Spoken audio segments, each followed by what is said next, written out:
Top 5 mistakes to avoid during a crypto bear market.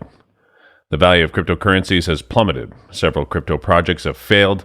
Many companies are experiencing financial difficulties and are no longer hiring. And the usual crypto is dead tales are making their way into the mainstream media.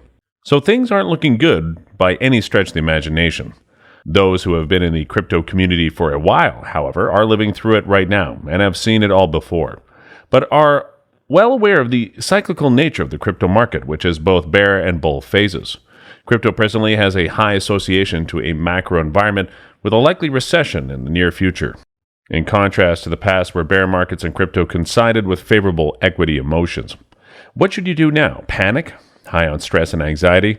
Or should you increase your investment tally? If you've been through a bear market before, you know what to expect and what not to do to ensure you come out on top. However, inexperienced crypto investors will inevitably make blunders throughout the downward market. So let's have a look at what are the possible mistakes that you can make and how you can stay away from such mistakes. Hello and welcome to Crypto Castle, where we explain everything crypto. Our channel focuses on cryptocurrency, business, the economy, and anything else that might enhance your financial knowledge. We strive to make instructive, informative, and entertaining content for you, so do not forget to subscribe and press the bell icon so you don't miss any of our recent videos. In today's video, we're going to talk about the 5 major mistakes that you should avoid in a crypto bear market. Now let's get right into the video. Mistake number 1, panic decisions. A state of panic is always a terrible idea. Intense feelings of fear and anxiety accompany a panic attack, and the two emotions are usually a natural reaction to a real threat. When this occurs, we are more likely to lose composure and make irrational, impulsive choices in response. In the financial markets, the term panic selling describes a mass selling off of cryptocurrency due to fear, rumor, or an overreaction rather than a seasoned and careful, planned analysis. Making a decision to invest in cryptocurrency should be done so rationally and rationally only, not out of any sort of emotional motivation. Bitcoin, for instance, is widely regarded as digital gold, a store of wealth that has historically increased in worth. In periods of high inflation, when fiat currencies tend to devalue at a quicker rate, investors in the asset class do so in order to protect the purchase power of their money. If this is the background information, the primary motivation for their investment, then a patient time horizon is probably preferred, and selling would be warranted only if the narrative suddenly changed and Bitcoin was no longer serving its purpose. In reality, however, when the price of Bitcoin starts to plummet, many people immediately begin selling it on the market. It seems to have escaped their attention, or they simply choose to ignore, because Bitcoin is likewise widely held to be largely a risk-on asset, which is the prevailing view of this writing. Therefore, it's quite conceivable for investors to sell Bitcoin ahead of their assets that they perceive safer during times of economic turbulence. Because of this, the price drops, sometimes precipitously.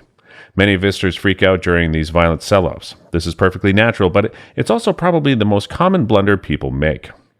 Mistake number 2, getting attached with your bags.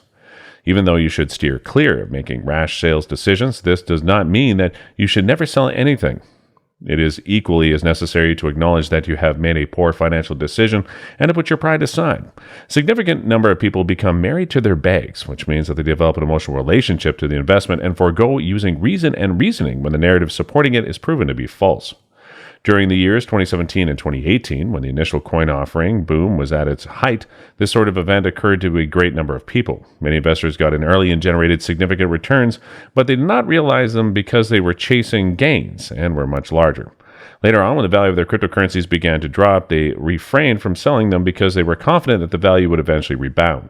It's quite doubtful that the value of a number of alternative cryptocurrencies, many of which have dropped by more than 90% in value since ATH, will ever return to these levels. You shouldn't be frightened to admit defeat and move on with your life. Now, before we proceed ahead, please take a second to like this video and subscribe to our channel so we can keep bringing more up-to-date crypto content for you. Your little contribution means a lot for us. Mistake number 3, timing the bottom. Another common error that novices have a tendency to make is that they will attempt to predict when the market will bottom out. It's a story as ancient as time. There's still room for Bitcoin to go down. So I'll buy when it gets there. After that, one of two things should take place. 1, the price of Bitcoin does fall, but investors don't buy because they believe, yet again, that it'll still further to fall. Bitcoin never decreases in value, thus investors never acquire with the expectation that one last leg down will eventually occur. But think about it this way. Imagine that Bitcoin is currently trading at 10,000 and you anticipate that it will experience another 20% drop, taking it down to 8,000.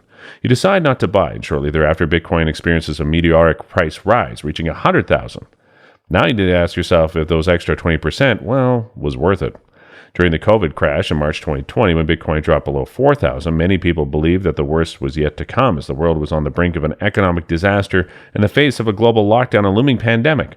During this time, many people believed that the worst days is yet to come because, it was in an economic disaster. But that ended up happening. Instead, Bitcoin saw a raging bull run that led to a price of almost $69,000 a year later. To get to the point, nobody knows where the market will go next. All you can be done is make intelligent, informed judgments about it. As a result, if you are not a skilled trader, one of the most effective trading methods that you may employ is the dollar cost average. If you can perform a DCA on your way down, it's an added bonus. The general principle is that you should take the total amount of money that you intend to invest and divide it up into small sums that you should then invest on a more frequent basis, such as once every 2 weeks or once a month. This will result in an average price that is representative of all the submissions that will reduce risk. Mistake number 4, overtrading. Mishandling of emotions is also a major contributor to this problem. Overtrading is frequently the result of a number of different causes, including the regret of misreading an investment thesis, the disappointment of missing out on an opportunity, the intense desire to make up for earlier losses, and so on. One thing that all these feelings have in common is that they encourage people to make decisions based on their feelings. Keep in mind that the market does not care about your feelings. The charts are nothing more than a graphical representation of information, and it's up to you to decide how you will interpret this data. In every instance, however, this is a procedure that is founded on nothing but objectivity, one in which there is no opportunity for feelings to flourish. There's also the fact that you're responsible for paying additional trading fees whenever you enter and exit a trade. And if you're not properly managing this aspect of your account, these fees may quickly build up if you're not careful. Mistake number 5, not paying attention to mental health. From all above, one thing should be crystal clear: the importance of looking after your mental health.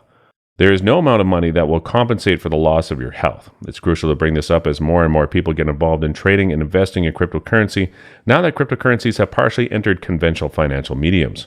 Pay attention to your mental health and do not ignore it. This is not something you should do. If you're confident cryptocurrencies will be around for the foreseeable future, investing for the long run is one of the less stressful things you can do with your money. Why should you be concerned about a 10% gain or drop in the price of Bitcoin right now?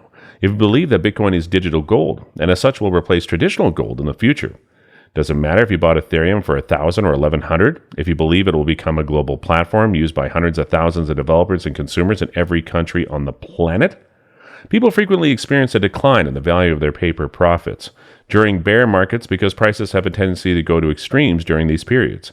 If this is the case, it's important to keep in mind that there is more to life than crypto. Although it is undoubtedly painful to lose money that could have changed the course of your life, it is important to keep in mind that no amount of money is worth risking your health over. So, what do you think about these mistakes during a crypto bear market? Tell us in the comments. Also, don't forget to like this video and share it with your friends who love crypto. Also, if you want to know more about cryptocurrencies, then make sure to watch the next video on our channel. Thanks for watching. Bye.